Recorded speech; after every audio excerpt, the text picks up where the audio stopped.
Bienvenidos a un nuevo programa del Politics Center Academy Today, organización adscrita a la Florida Global University con sede en Miami, Florida.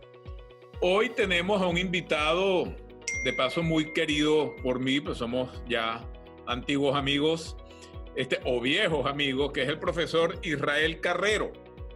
El profesor Israel Carrero es historiador por la Universidad Central de Venezuela con una maestría en Sociedades Históricas y Formas Políticas en Europa en la Universitat Rovira i Virgili de Tarragona. Ha sido profesor en varias universidades venezolanas, entre ellas la Universidad Metropolitana, la Universidad Central de Venezuela y la Universidad Católica Andrés Bello, que fue el espacio académico en el cual nos conocimos. Ha dedicado sus investigaciones a temas como populismo y transiciones a la democracia, y actualmente es docente en el Instituto de Humanidades Francisco Petrarca en Madrid, España. Y por supuesto, un orgullo para nosotros, por el Politics Center Academy, porque es miembro del equipo de investigadores del Politics Center y miembro del comité académico y responsable del área de investigación en transiciones. Bienvenido, Israel. Un placer tenerte con nosotros acá. Muchísimas gracias por la invitación, Alejandro. Muy contento de compartir este espacio con ustedes y poder construir un acercamiento a nuestra historia. Muchísimas gracias. Perfecto, bueno. Hoy es 24 de julio. Hace 237 años nací en Caracas, quien posteriormente recibiría el título de El Libertador por la liberación de 5 naciones del coloniaje de la corona española. Pero pareciese a través de la historia que su memoria y épica, parafraseando aquella frase del dictador Monagas cuando se refirió a la Constitución, pareciera ser que Bolívar sirve para todo. Se adecúa a dictadores y demócratas, sus idearios sirven a populistas de cualquier puño, ideologías de izquierda y derecha abrazan su gloria, todos desean estar a su lado y realzar y manifestar su guía y ejemplo. ¿Por qué, Israel? ¿Por qué esa visión, esa fijación del venezolano y quizás más allá de la propia Venezuela con respecto al ideario bolivariano? Yo creo que hay varias cosas que deberíamos enfrentar para entender el proceso. Por un lado, comprender la figura histórica de Bolívar en su época, efectivamente.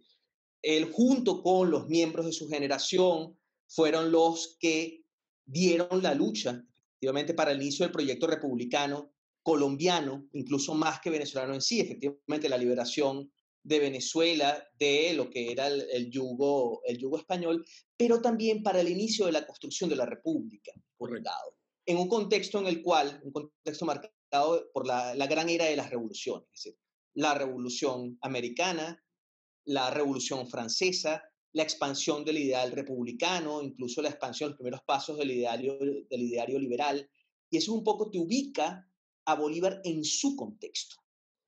Lo otro a entender es el bolivarianismo, quiere decir, el uso político de la figura de Bolívar, el uso político de la historia para tratar de justificar el poder.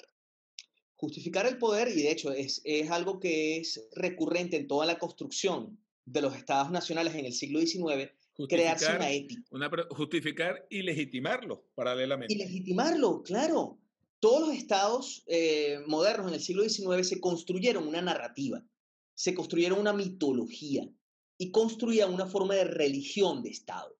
Incluso hasta Estados Unidos. Estados Unidos tiene toda la idea de los padres fundadores. Correcto. La de los padres fundadores, pero la diferencia entre el tema de los padres fundadores en Estados Unidos, donde también hay mucha mitología y mucha épica, con respecto al tema de Bolívar, es que digamos que el tema de los padres fundadores por lo menos es politeísta, es un panteón diverso, es un panteón que como es diverso se reconocen los conflictos entre ellos. Nuestro panteón... Y civilista. Y civilista, a pesar de que la frontera entre lo civil y lo militar en esa época era muy difusa. Muy difusa, correcto. Porque efectivamente los procesos de independencia implicaron acciones militares y acciones civiles, o sea, acciones de construcción civil que tenían que defenderse militarmente y defenderse por la vía armada. Si Washington es un líder civil y un líder Y militar. militar, y fue el jefe de los ejércitos. Así es. Pero al mismo tiempo había una institucionalidad civil, una institucionalidad republicana que se estaban construyendo. Entonces, ¿qué Y pasa? sus sucesores en la presidencia fueron todos civiles. Y fueron todos civiles. Ujú. Claro, nuevamente la frontera entre lo civil y lo militar en esa época era mucho más difusa, pero ¿qué pasa después? En el caso del panteón, digamos, de la mitología venezolana, que es un panteón más monoteísta.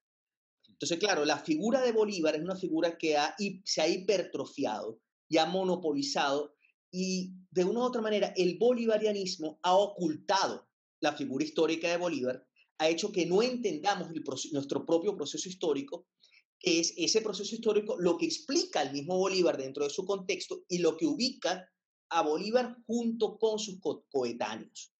Es decir, Francisco de Miranda, Antonio José de Sucre, Miguel José Sanz. Es decir, hay un conjunto de próceres civiles y militares, posteriormente Fermentor. Es decir, hay un conjunto de constructores de la República, que es distinto a los constructores de la nacionalidad, que en la medida que el Sol Bolívar, desde el punto de vista historiográfico y épico, oculta al resto.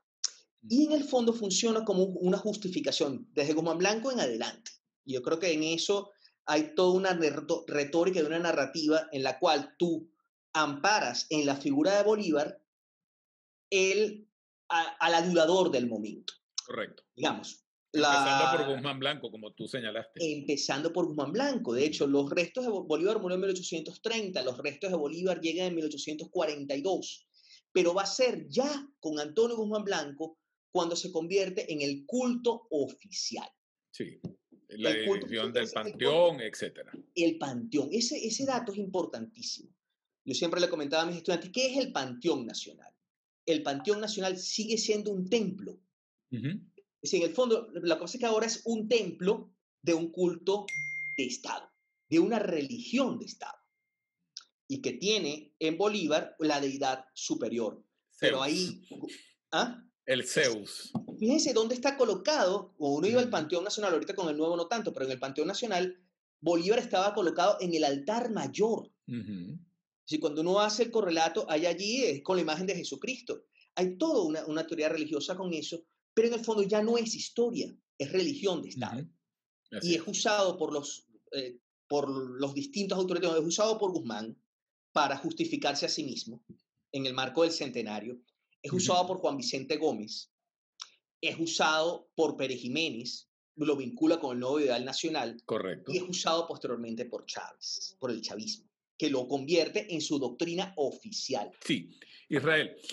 El filósofo nuestro, conocido por ti, por supuesto, el filósofo e investigador Leonardo Asparren, insiste en que el proceso venezolano que se inscribe bajo la revolución bolivariana que tú acabas de señalar por último, ha tenido como un fin, no sabemos si logrado o no, pero un objetivo que ha sido que se percibe, que requiere, que necesita construir una época heroica que fundamenta sus pretensiones de poder, o como tú bien dices, que las valide y las legitime, ¿verdad? Y precisamente ahí el nombre, ¿no? El epónimo de Revolución Bolivariana. Israel, ¿se puede acudir o ocurrir a glorias ajenas e históricamente pretéritas, por supuesto, para apuntalar las propias ausentes? O sea, el chavismo quiso quizás apropiarse de la épica bolivariana con miras a tratar de sustituir una épica propia inexistente. ¿Es eso posible?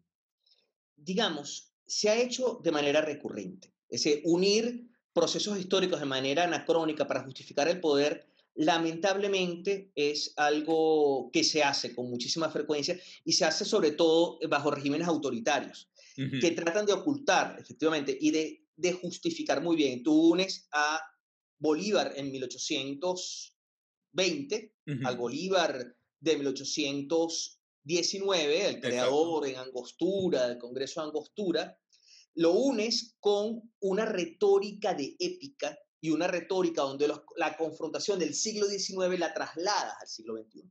Efectivamente, tú estás haciendo un acercamiento anacrónico, tú estás haciendo un acercamiento que ni nos hace entender la figura de Bolívar, ni nos hace entender qué significa el chavismo a principios del siglo XXI, y mucho menos nos hace entender cuál es la conciencia de nuestra propia historicidad. Es decir, Bolívar es un personaje de finales del siglo XVIII, principios del siglo XIX. Sus proyectos, sus sueños, incluso lo que tiene que ver con el proyecto republicano, Sí, no son los proyectos de la sociedad venezolana del siglo XXI. en No es el absoluto. horizonte de la política venezolana del siglo XXI ni de la sociedad venezolana del siglo XXI. Entonces, claro, es una estafa. Una cosa es que tú comprendas históricamente la génesis del proyecto republicano y la vinculación con la figura histórica de Bolívar, no con la figura mitológica, no con la figura religiosa, y otra cosa es el derivar democrático posterior. Es decir, el Bolívar de 1810, de 1820, no es a lo sumo, tú vas a encontrar allí unas ideas republicanas, puedes encontrar allí un acercamiento que podríamos entender como un acercamiento liberal, Sí, digamos de alguna manera, que pero eran, no que eran anacrónicos hasta para la Venezuela de esa época. exactamente. Hay cosas que incluso para la América de la época, Ujú. Bolívar dejó un gran legado, pero un legado marcado por la polémica de las coyunturas de su Ujú. época. Incluso cuando esa manía recurrente que aprendimos en los libros de escuela, que aprendimos en las cátedras bolivarianas, de agarrar una frase de Bolívar y empezar a interpretar el mundo y la realidad actual a partir de una frase de Bolívar descontextualizada, una Exacto, frase de Bolívar sacada de su momento, cuando Bolívar actuaba políticamente, no hablaba todo el tiempo en términos del gran estadista que mira futuro. Efectivamente, hablaba como el gran estadista, pero hablaba también como el que cotidianamente tenía que enfrentar la coyuntura política con el embajador inglés cuando habló en contra exacto, de Estados Unidos, que tenía que enfrentar la coyuntura política con los estadounidenses para tratar de construir una alianza, que tuvo que construir un entramado en el Congreso de Panamá para lograr unificar correcto. a los sectores republicanos E, de e la región imponer un plan. e E imponer y desarrollar imponer un un plan, plan. Exacto. Israel. incluso con rasgos que hoy serían claramente vistos como autoritarios, Exactamente. en medio de un escenario de muchísima dispersión y fragmentación y de caudillismo que estaba empezando a desarrollarse en ese momento, del cual Bolívar formaba parte. Correcto. Y claro, eso es lo que nos ayuda a entender a un Bolívar que está en una disputa política Ujú. y no es el Chávez del siglo XXI. Entonces, claro, pretender justificar las arbitrariedades, el despotismo, la vejación, la vulneración de derechos humanos a partir de una frase de Bolívar, no solo daña la conciencia de nuestra propia historicidad, Ujú. sino daña también nuestra capacidad para desarrollar una conciencia política compleja. Correcto. Israel. Bien, con nosotros tenemos hoy como invitado al profesor Israel Carrero, que está en estos momentos domiciliado en España, hablando sobre precisamente el tema de, a propósito del aniversario del nacimiento de Simón Bolívar, la necesidad de una épica sustituta es como una pregunta. Quisiera plantearte lo siguiente, Israel. Tu colega nuestro, el trujillano, don Elías Pino Iturrieta, ha sido, como bien tú sabes, muy crítico en esta idealización de Bolívar y su mitificación. Recordemos una de sus obras capitales, que es esta, Nada sin un hombre. La pregunta obligada en este sentido, Israel, sería, eh, ¿arrastrará siempre el venezolano la carga, porque parece ser ya como un karma, la carga de la épica bolivariana? No necesariamente, yo soy reacio a usar los términos nunca, siempre, jamás, esos términos drásticos. Efectivamente, durante el siglo XX, la historia crítica, los historiadores como el caso de Elías Pino Iturrieta, como el caso de Germán Carrera Damas, como el caso de Inés Quintero, como Sí, muchísimos otros historiadores, como el Tomás caso de Manuel Estraca. Caballero, hicieron mucho por construir una conciencia histórica muchísimo más crítica, muchísimo más atenta al desarrollo histórico de nuestro propio proyecto nacional, más que a la épica, y que incluso ubicara a los denominados héroes de la patria dentro de su propio proceso histórico. Yo creo que en eso se hicieron grandes avances, pero efectivamente, esa historia más crítica, esa historia mucho más sustantiva, mucho más densa, vinculada con los procesos históricos de conformación de la sociedad venezolana, hubo espacios en que no permeó Pero y que espérate un difícilmente permeó. momentico y disculpa que te interrumpa. Este, tú lo planteas desde una aproximación un tanto más lógica, ¿verdad? Con más contenido histórico en función de lo planteado como bien tú dices, por los historiadores que han tratado un poco de desmantelar ese andamiaje mitológico Así es. empirio que rodea la humanidad de Bolívar. Pero desde el punto político pareciera no ser así. Entonces, lo que te digo es que quizás vemos como que siempre surge un Bolívar que lo justifica todo, desde un golpe de Estado hasta la corrupción, como por ejemplo al principio del régimen de Chávez, de aquel famoso plan Bolívar 2000. Entonces, Claro.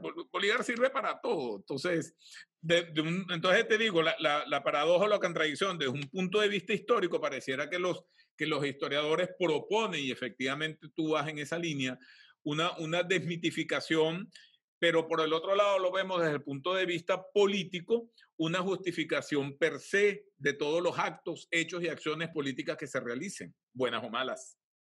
Claro, es que el mito funciona y ese es el drama con los mitos y la historia convertida en religiosidad y en una Correcto. especie de culto oficial de Estado.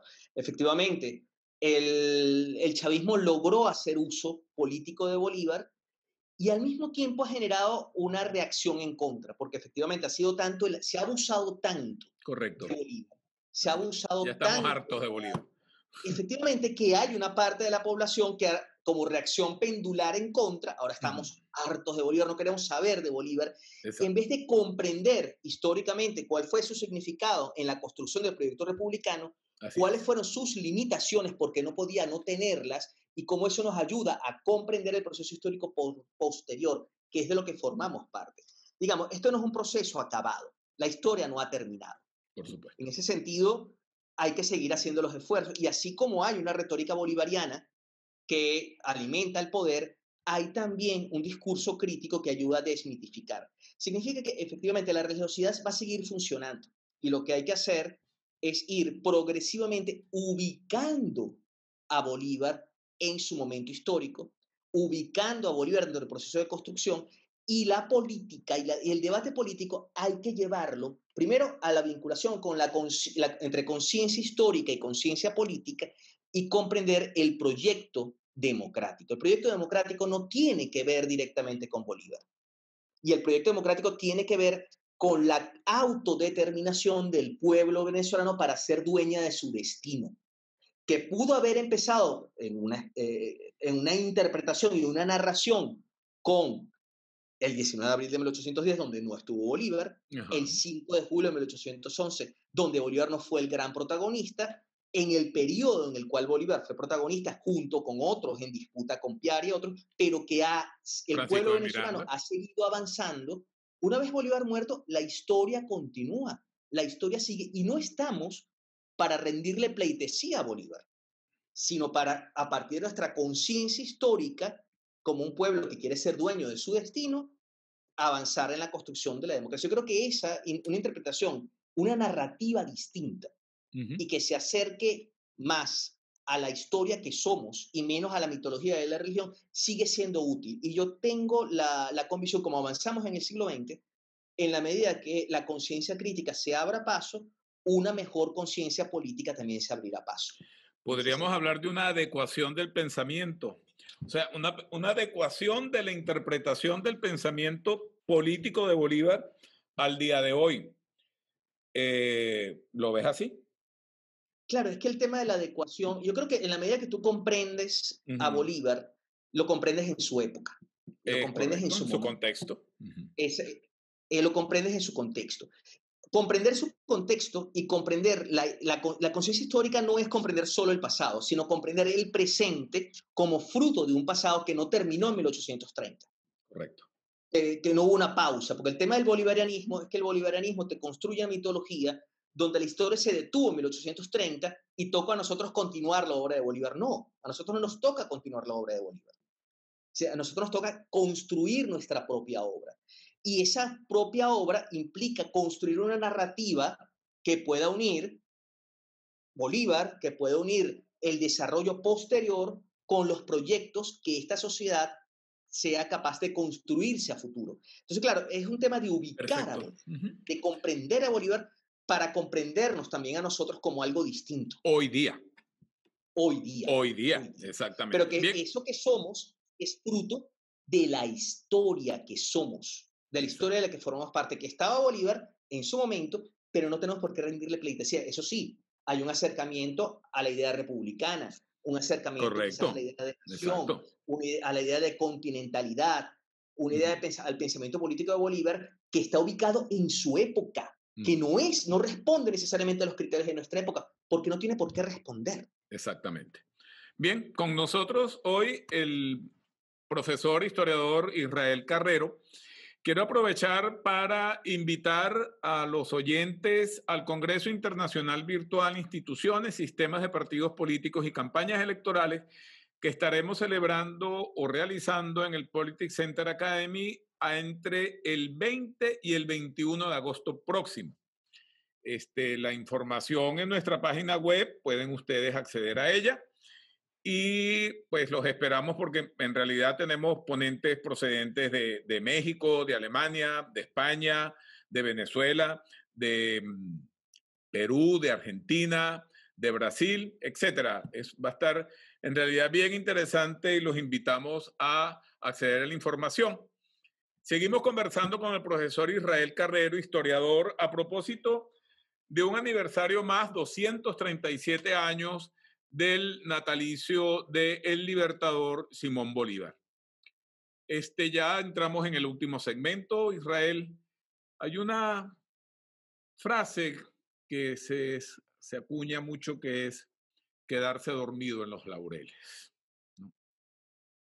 ¿Duerme Venezuela en sus laureles? ¿Sí o no, Israel? Y en este sentido, si es sí o si No, es no, no. Yo creo que lo interesante de los... ajá, Ajá. sí, sí, sí, por favor. ¿Duerme Venezuela en los laureles? Yo creo que no, en principio no. No, no, no. Yo creo que si uno evalúa la historia de Venezuela en los últimos 20 años, es también la historia de una lucha brutal, difícil, pero una lucha también entre una cultura política democrática que se formó en gran parte a la luz del siglo XX venezolano, Correcto. también de una cultura republicana, de una Sí. noción de ciudadanía republicana que se formó en los últimos 200 años, en la cual sí es una manera de entender a Bolívar en el marco de esa idea de república, esa idea republicana. Entonces, ¿qué es lo que hemos estado viendo en los últimos 20 años? Que efectivamente hay un proceso de autocratización, Sí. pero este proceso de autocratización no le ha sido fácil hacerse No ha con el sido control. lineal, exacto, exacto, no ha sido No ha sido lineal. fácil. Sí. La sociedad venezolana no ha dejado de pelear. Mm. Y no ha dejado de pelear a partir de la cultura que se ha ido construyendo históricamente. Sí, la idea de república, por un lado, y la idea de democracia, por la otra, ha generado instituciones, ha generado un repertorio para luchar, ha generado hábitos, ha generado pensamiento, ha generado una resiliencia de la sociedad para seguir peleando. Han sido más de 20 años de pelea. Yo siempre lo señalo así. El totalitarismo en Cuba se entronizó en 3 años. Así es. Los sistemas totalitarios en Europa del Este se entronizaron en 4 o 5 años. Ujú. Venezuela ha estado 20 años dando la pelea. Significa que no es una sociedad dormida en los laureles, es una sociedad que se ha empobrecido. Es una sociedad que ha sido sometida a un proceso de vejación, autoritarismo muy fuerte y de destrucción de sus redes sociales y de su capacidad de producir riqueza gigantesca. Pero es una sociedad que no ha dejado de pelear. Y cuando nosotros percibimos que la sociedad deja de pelear, es porque no estamos viendo bien. Y porque efectivamente esta sociedad en algún momento tiene que recuperar aire, tiene que tomar energía para seguir peleando. Yo creo que en ese sentido, esa conciencia histórica y esa conciencia política que tiene que ver con Bolívar, los 237 años de la natalicio de Bolívar, pero tiene que ver con todo lo que los venezolanos hemos sido capaces de hacer después de la muerte de Bolívar para acá, para constituirnos en república, para modernizarla, para hacer de esa república una democracia, para hacer de ese Estado un Estado moderno, para hacer de ese Estado moderno un Estado mucho más inclusivo, mucho más integrador. Yo creo que esa historia sigue viviendo en nosotros. No está Venezuela dormida en los laureles, está pasando por un momento muy difícil, pero la sociedad venezolana, fruto de su propia historia, sigue dando la pelea. Fíjate, en días pasados, en una conversación que tuvimos en Benamérica entre varios integrantes de Benamérica, Horacio Medina, que luchador extraordinario por la democracia, un petrolero de gran experiencia, Así es. decía, al comentar esto de la convocatoria de elecciones por parte del régimen, etcétera, etcétera, decía, hay que tener presente una cosa, los demócratas somos nosotros. Los demócratas es la mayoría de la sociedad venezolana. Y la minoría que se encuentra en ejercicio del dominio, del dominio en términos de ejercicio de poder, son los que pretenden imponerle a la sociedad venezolana demócrata una hegemonía que no se corresponde con su verdadero fundamento o con sus históricos basamentos a lo largo del tiempo. Pareciera, sin embargo, que en algún momento hubo una contradicción entre aquel corpus de la sociedad venezolana republicana, ciudadana y demócrata, y por el otro lado un corpus, una parte de la sociedad venezolana que parecía que partía astas a favor de la instauración de una posibilidad de autoritario, porque eso significaba orden,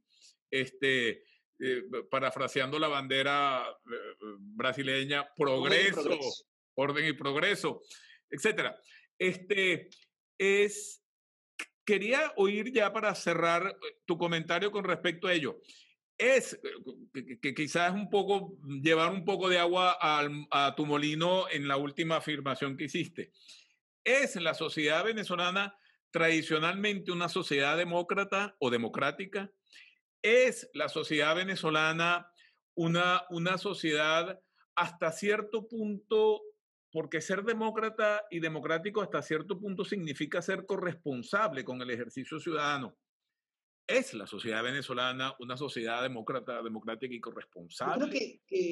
Yo creo que hay un caso bastante complicado en eso, y yo, con el respeto que le tengo a Horacio, decía, bueno, yo haría como una distinción. Efectivamente, en la cultura venezolana, como en todas las culturas políticas, coexisten efectivamente Así es. los rasgos y la cultura democrática, civilista, republicana, coexiste con rasgos autoritarios, mucho más primitivos e incluso muchísimo más arraigados. Pero esa frontera no es que circula necesariamente entre ellos y nosotros. La gran dificultad es que esa frontera nos atraviesa a todos. Es difusa ¿Qué como quiere la decir que nos primera que atraviesa? señalaste. ¿Ah? Es difusa como esa primera frontera que Sí, pero nos señalaste atraviesa también. internamente a todos. Quiere decir, y eso lo decía en algún momento Manuel Caballero, él decía, mira, la cultura autoritaria es un instinto, es instintiva y es muy primitiva, muy básica. Y en momentos de riesgo posiblemente sale y aflora una cultura autoritaria, claramente. Telúrica. La cultura democrática es propiamente, ¿ah? Y Es telúrica. propiamente una... Exactamente. Entonces la cultura democrática, la civilización, la cultura republicana es un proceso de aprendizaje. Esa lucha entre autoritarismo y democracia, entre autoritarismo y república, no ocurre entre ellos y nosotros necesariamente, ocurre dentro de nosotros y dentro de ellos. Y yo creo que la idea de construir y de volver a construir una Venezuela democrática y volver a reencauzar a Venezuela en completar el proyecto republicano, quiere decir que en cada uno de nosotros y de ellos la cultura democrática se imponga progresivamente a la cultura autoritaria que está en ellos y en nosotros. Yo creo que parte del tema no solo tiene que ver con la vida en libertad, sino rescatar la voluntad de convivencia plural, que es una de las grandes dificultades que nos quedan por ahora y por delante. Es decir, ejercer la política en términos ejercer arendtianos. La política desde la pluralidad y la diversidad. Tener la capacidad de aceptar que el otro existe, no solo que el otro existe, sino que la existencia del otro es absolutamente legítima. Es la legitimidad de la existencia y convivencia del otro. Y eso es difícil, porque eso es una cultura, eso es un hábito. Eso no es natural, eso no viene telúricamente de la naturaleza. Eso Así es una es. cultura humana, esa es la civilización. Y ese es un proceso que si lo dejamos de dar, lo perdemos. Quiere decir, Así esa es. lucha entre autoritarismo y democracia se da dentro de cada uno de nosotros. Civilización Porque y si lo entendemos barbarie como un traída a equilibrio, lo político. ¿ah? Civilización y barbarie traído a lo político. Claro, Un pero poco entendido no como ellos y Doña nosotros. Bárbara traído al ámbito de lo público. Claro, pero una lucha interna, Ujú, una lucha que ocurre, hay que reconocer dentro de nosotros mismos que el bárbaro lo tenemos dentro. ujú. Una vez que reconocemos que el bárbaro lo tenemos dentro, aprendemos también un ejercicio de contención. Y es ese ejercicio de contención, que es lo que alimenta el ejercicio de tolerancia, es clave para Así es. restablecer la convivencia democrática. Bien.